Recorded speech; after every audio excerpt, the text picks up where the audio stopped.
Très bien. On va commencer ce matin avec. Je suis bien content. On va avoir une conversation avec l'honorable euh, Patty Ashdou. Et j'aimerais aussi. Nous avons donc Patty Adjou, le ministre de l'Emploi et des Familles du Canada. Et elle va converser avec Noël Badwin. Et donc le directeur général du Centre des compétences futures. Alors, merci, Madame la ministre.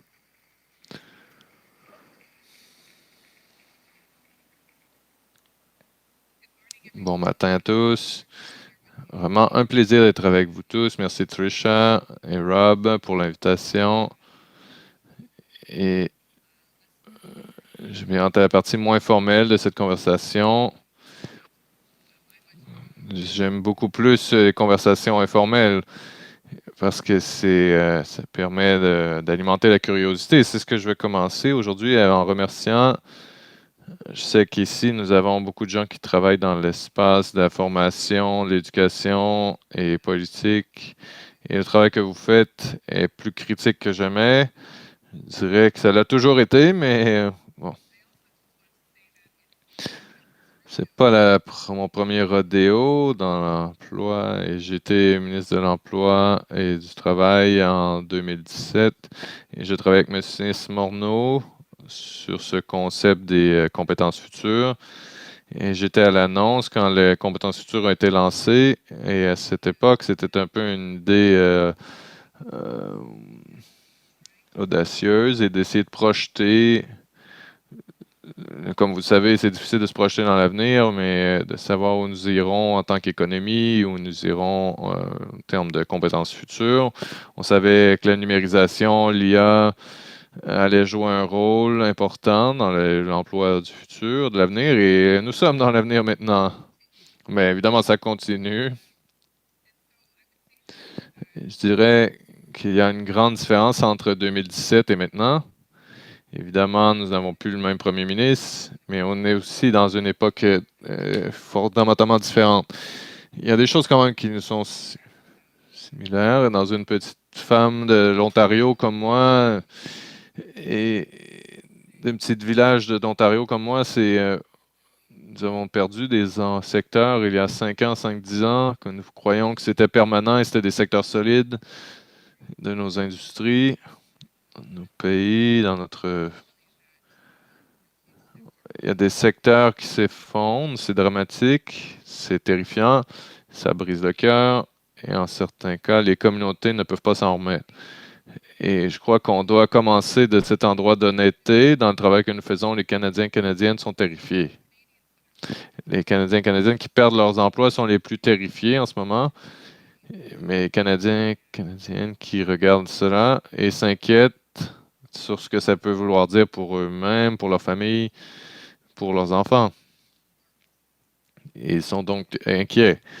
Et si on parle d'innovation, d'IA avec enthousiasme, et comme on devrait le faire, parce qu'il y a évidemment de belles retombées possibles pour le Canadien moyen qui n'est pas averse à tout le modèle, tout le monde de la technologie. Parfois, ça peut être une menace existentielle même.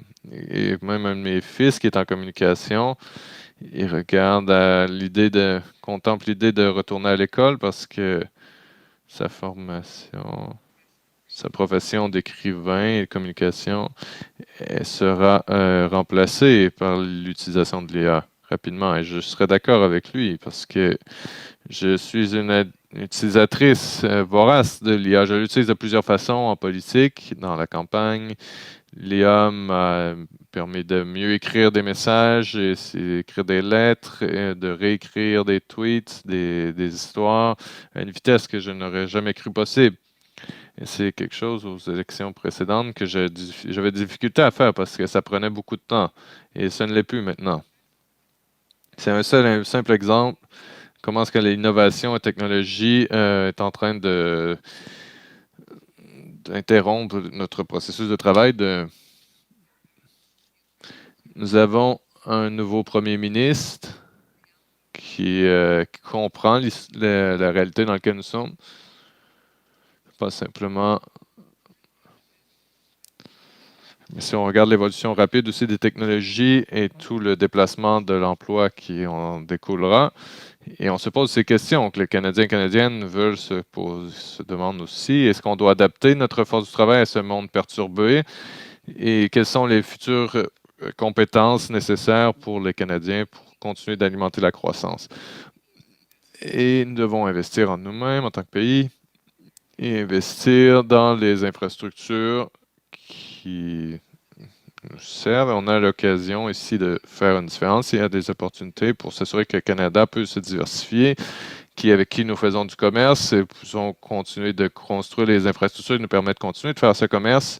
C'est encore un problème, même après toutes ces années. Nous assurer aussi que les Canadiens et Canadiennes n'ont pas aussi les compétences pour aller chercher ces emplois, mais l'esprit de s'adaptation qui va leur permettre de continuer d'évoluer. Nous faisons face aussi à une transition générationnelle. 600 000 gens des métiers vont prendre leur retraite dans peu de temps et 150 000 dans 3/4 de million, donc qui va sortir du milieu du travail. Et mon fils est dans le secteur des métiers, il opère des grues. Il est opérateur de grue et l'un des plus jeunes sur son site de construction à 29 ans en tant qu'opérateur de grue. Et la plupart des gens avec qui il travaille sont beaucoup plus vieux que lui. Et c'est difficile de continuer d'attirer des gens dans ces emplois quand même très lucratifs, mais l'une des solutions est d'investir dans les formations sur les métiers, investir avec les syndicats, les gens qui font du super beau travail à former des gens et attirer des gens diversifiés, mais ce n'est pas la seule réponse. On doit aussi être sûr qu'on soutient les gens qui vont dans la force dans le monde du travail. Ils peuvent être parfois isolés, ils peuvent se sentir une période difficile. Et quand vous ne faites pas partie de ces milieux, ça peut être difficile. Les syndicats travaillent très fort à attirer de nouveaux gens. Mais on doit s'assurer de garder les gens dans ce secteur aussi. On a fait aussi du travail et on continue de travailler avec les gens à travers les provinces et territoires sur la mobilité de la main-d'œuvre. Mais si je vous dis la mobilité du main-d'œuvre, ce que ça a l'air dans la vraie vie, on va où le travail se trouve. Ce que ça veut dire, on quitte la maison, on laisse les familles, les maisons pour travailler dans une autre localité. Ça ne veut pas dire que ce travail sur lequel vous allez, ce sera un emploi permanent pour l'avenir. On doit bien réfléchir quand on parle de ces concepts de mobilité de la main-d'œuvre. On ne doit pas réduire l'impact que ça peut avoir sur la vie des gens qui le pratiquent. Il y a même de super beaux emplois qui sont donc travailleurs qui travaillent dans les lignes haute tension. Nous avons investi des milliards dans le système pour les systèmes de mentorat, des systèmes de crédit d'impôt. Et nous allons investir 300 quelques milliards de dollars sur les alliances de main-d'œuvre. Et nous allons travailler aussi avec les programmes d'apprentis. Et ça va prendre une approche vraiment tout le monde ensemble. Tous les gouvernements de la province, au provincial, fédéral, doivent travailler ensemble avec chacun d'entre vous ici dans la pièce pour s'assurer que nous avons une approche vraiment tangible et facile pour les employés, les employeurs et les nouveaux travailleurs. Et pour les employeurs, évidemment. Donc, nous avons parlé beaucoup des barrières qui préviennent les Canadiens à entrer dans les secteurs non traditionnels. Ce n'est pas seulement les secteurs non traditionnels qui ont de la difficulté, mais c'est un secteur aussi grand comme les femmes. Et pourquoi nos programmes de soins aussi sont importants pour garder tous les gens le plus productifs possible. Je dis parfois à mes collègues que le soin des enfants, ce n'est pas un programme social, c'est un programme économique. Ça veut dire que les gens peuvent continuer d'apprendre, de croître et de trouver de nouvelles opportunités pour s'engager dans le milieu du travail. Mais on doit avoir donc des soins de l'enfance de qualité. En tant que mère monoparentale à l'époque, quand j'avais mes deux jeunes hommes, mes deux jeunes fils, ça ne nous avons besoin de bons soins pour les jeunes. Si nous n'avons pas des soins aux enfants qui sont de qualité, nous sommes bloqués en tant que mère, en tant que femme. Ça nous dit donc si une femme va continuer sa carrière, sa trajectoire de carrière est parfois très lucrative. Et elle ne pourra pas le faire si elle n'a pas accès à des bons soins à l'enfance. Et donc, le Centre des compétences futures, c'est né en 2017 et je continue. Depuis son lancement, c'est bien excitant de voir qu'il y a eu des partenariats avec des milliers d'employeurs et ça a amené plus de 400 projets d'innovation et ça a amené 105 000 Canadiens à accéder. Et c'est vraiment un carrefour. C'est un dialogue pour le dialogue dans tous les milieux de travail. Nous avons aussi besoin d'utiliser le Centre des compétences futures pour régler différents problèmes qui se présentent dans le pays. On parle de secteurs qui s'effondrent, mais aussi on doit parler des négociations de travail aussi. Et c'est intéressant pour moi, pour le ministre de l'Emploi et du Travail, et d'entendre les défis que les différents syndicats et que les employeurs font face et qui sont en trait avec le changement sur le travail, le changement des emplois. Je parle très honnêtement ici, mais l'un des principaux défis n'ont pas grand-chose à voir avec les salaires, les pensions. Oui, évidemment, tout le monde s'inquiète à propos de comment est-ce qu'ils seront payés, et la sécurité au travail et quelle sera leur sécurité financière après la retraite. Ce sont des choses assez normales sur lesquelles on négocie. Généralement, ça se résout assez facilement, mais ce qui est différent et ce qui est difficile est peut-être 10% dans les négociations fédérales et nous arrivons mais pour certaines de ces négociations de travail qui sont plus difficiles, c'est à propos du futur, à propos de l'avenir. Quel genre de transformations ont lieu dans l'industrie? Qui sera remplacé? Et il y a vraiment de la peur à propos de ce remplacement ou qui sera déplacé dans le secteur du travail. Quel genre de compétences seront nécessaires pour s'adapter à l'industrie en transformation? Et j'espère que nous allons bien réfléchir avec les lentilles de la stabilité du travail dans le monde que vous faites. Plus les travailleurs seront confiants au fait de pouvoir continuer de s'adapter aux transformations de l'industrie avec plus d'automatisation, plus d'IA, plus de numérisation, le plus stable les relations de travail seront dans le pays. Et les gens sont terrifiés que les machines vont voler leur travail. Et malheureusement, c'est une chose difficile à négocier. Et nous devrons y penser en tant que groupe sur comment est-ce que nous soutenons les travailleurs, travailleuses dans les secteurs qui font face à de grandes perturbations étant donné la numérisation.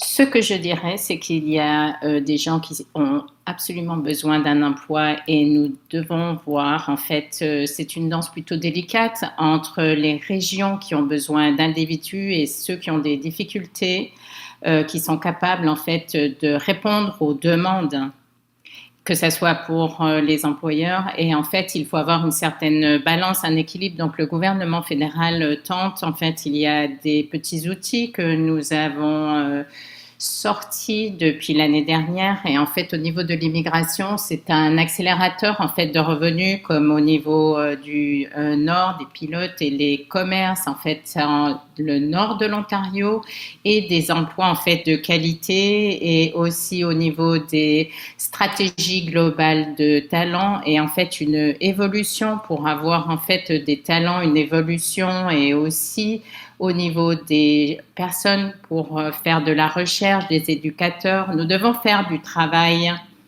pour que ce travail continue à se faire. Je suis très heureuse d'être ici avec vous et j'ai hâte d'avoir des conversations tout à l'heure avec vous. Merci.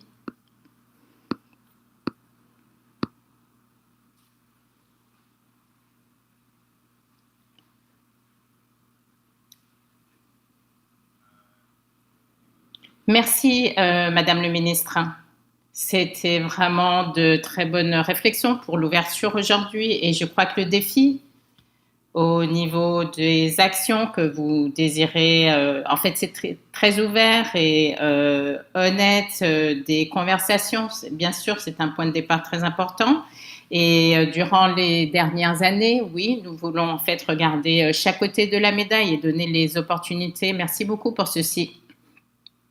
J'aurais dû en fait faire une introduction peut-être un petit peu plus adéquate, mais c'est la deuxième au niveau du portfolio. En fait, la dernière fois, vous aviez, l'interprète n'a pas compris, vous avez eu d'autres portfolios. En fait, durant la pandémie, vous étiez ministre de la Santé au niveau des services en région et aussi du travail, beaucoup de défis. Je me pose la question et je me demande par rapport à des questions par rapport à votre carrière avant la politique et avoir en fait comment dire, des travailleurs en fait avec de la résilience et quelles sont les choses que vous pensez qui sont des marqueurs. Ça, c'est la question de l'or, n'est-ce pas? Je l'ai dit dans mes remarques qu'il y a vraiment en fait des avertissements, des signaux au niveau des taux de chômage beaucoup plus hauts que ce que nous avons vu et même au niveau des adultes, bien sûr. Je crois que ce qui est même dérangeant, c'est qu'il y a une peur et les gens ont peur. Et cela peut immobiliser les gens. Et je suis très préoccupée aussi par, je dirais, de l'anxiété forte chez les jeunes. Et je ne crois pas que c'est toujours manque d'espoir, mais c'est aussi des jeunes à qui j'ai parlé, ils sont vraiment abasourdis, c'est-à-dire qu'ils sont débordés. Au niveau du travail, c'est très important par rapport à notre identité, le futur de notre monde. C'est important. Donc, lorsque je vous parle, en fait, il y a vraiment des griefs, il y a de la peur et cela immobilise. Il y a des opportunités, elles sont payées, il y en a qui ne le sont pas. Je crois que ce que je donne comme réponse aux jeunes, il y a des façons d'améliorer le monde dans notre petit cercle. Parfois, nous voulons guérir le monde au complet, au niveau des changements climatiques, au niveau des communautés, au niveau des guerres et ce que les jeunes veulent faire, mais parfois il faut débuter dans notre petit cercle et au niveau de ce qui pourrait être intéressant lorsque l'on commence dans notre petit cercle, c'est-à-dire que vous pouvez acquérir des capacités, des habilités, que ça soit, je ne sais pas si vous allez une fois par mois dans un organisme communautaire ou une soupe populaire et parfois cette expérience de travailler avec des gens qui sont difficiles et comprendre les maladies, la santé mentale, des petites choses en fait que vous pourriez gagner et comprendre par rapport à des actions collectives dans la communauté, des capacités que vous n'avez pas en fait, que vous ne croyez pas posséder.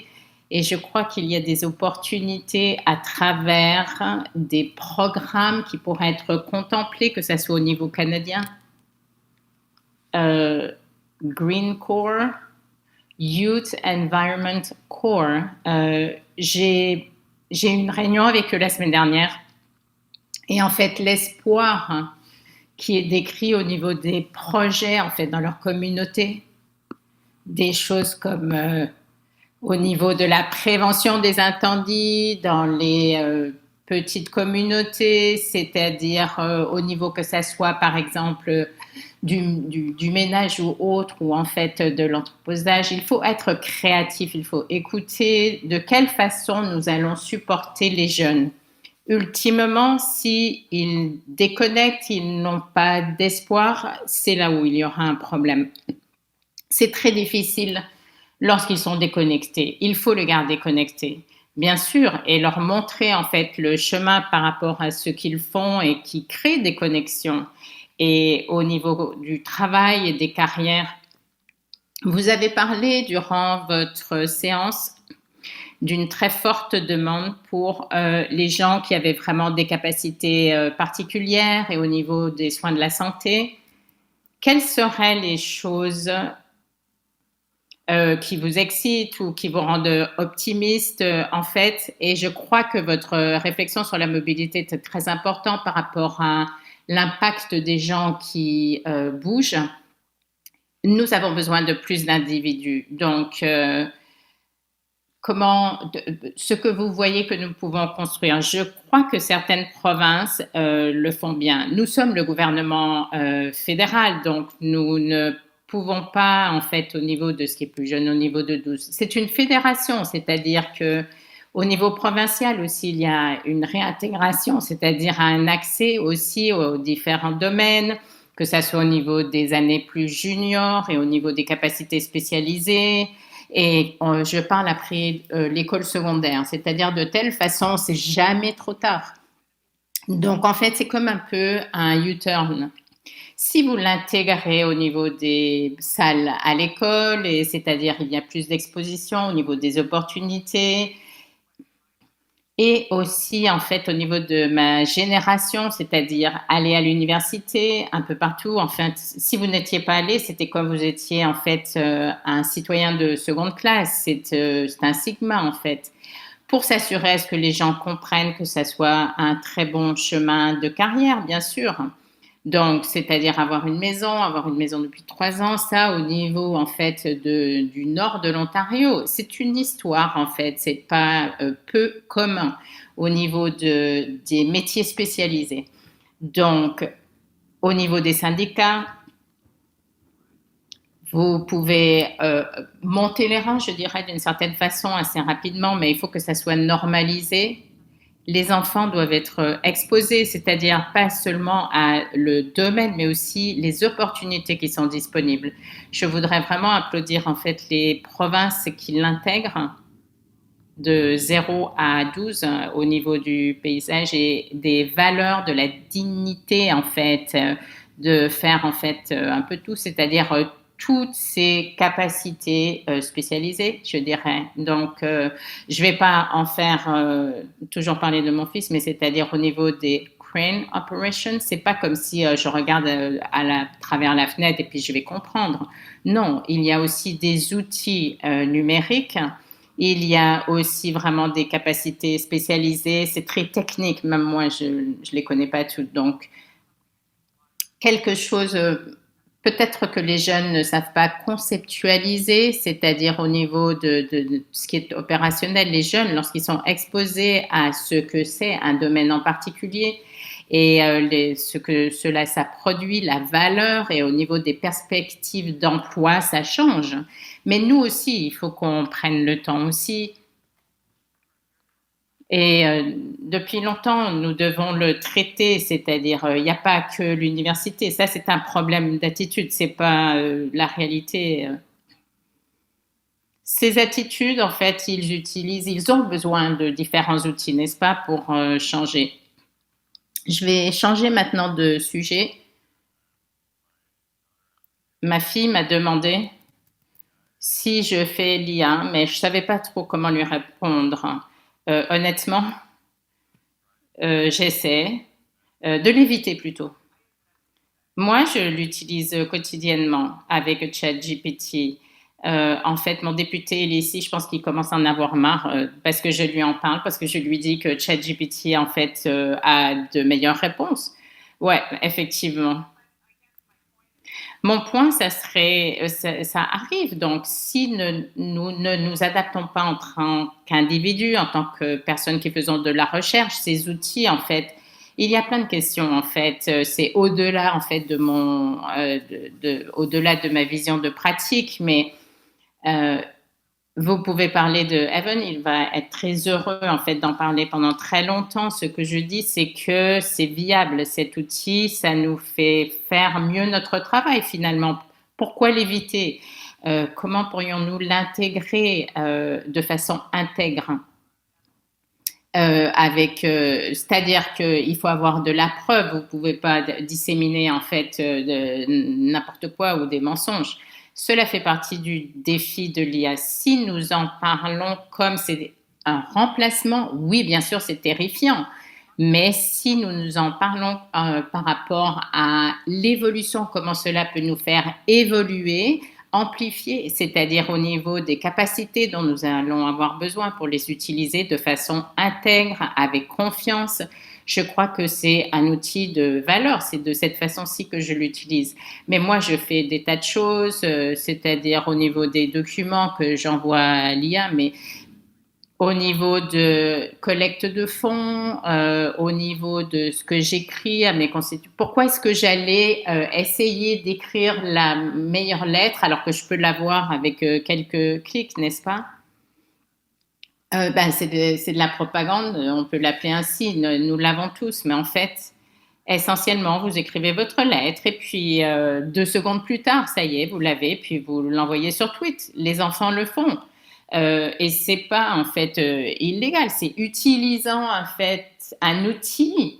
On parle toujours de ça, de l'efficacité, la façon dont nous utilisons en fait l'outil. C'est important, non, de la façon la plus intègre possible. Les habilités de comprendre, à savoir si les outils en fait, si les ressources en fait sont prouvées ou pas, et les mensonges ou il faut l'utiliser de façon intègre, c'est ça la question, mais on ne peut pas l'éviter. C'est là, c'est ici. Je sais que je ne suis pas en éducation, mais j'ai parlé en fait à des professeurs au niveau de leur façon d'enseigner et en fait d'avoir un travail de 2000 mots en fait qui pourrait être fait à travers l'IA et comment l'intégrer.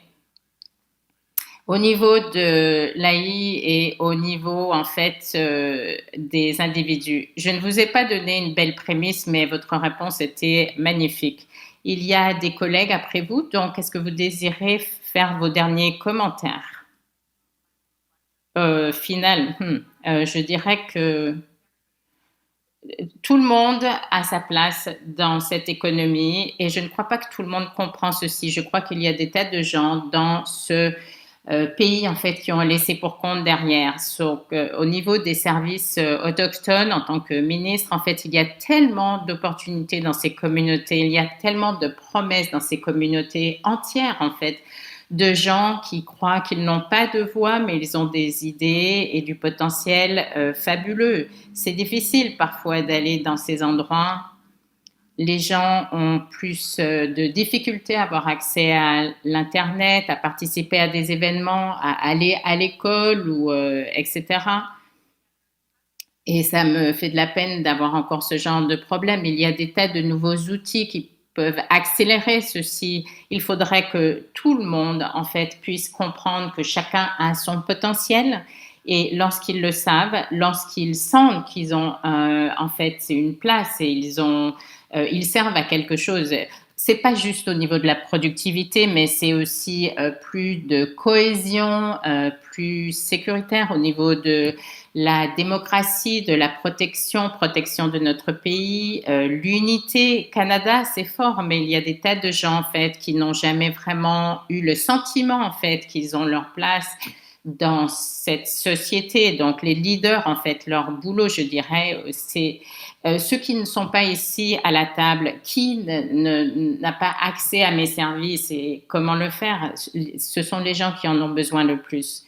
C'est fantastique au niveau de la synthèse et au niveau de ce que nous désirons faire au niveau des métiers spécialisés. Donc, merci beaucoup d'avoir partagé votre temps, vos réflexions. Et nous savons qu'il y a beaucoup de travail à faire et s'assurer à ce que personne ne soit laissé pour compte. Donc, s'il vous plaît, si vous pourriez l'applaudir. Merci.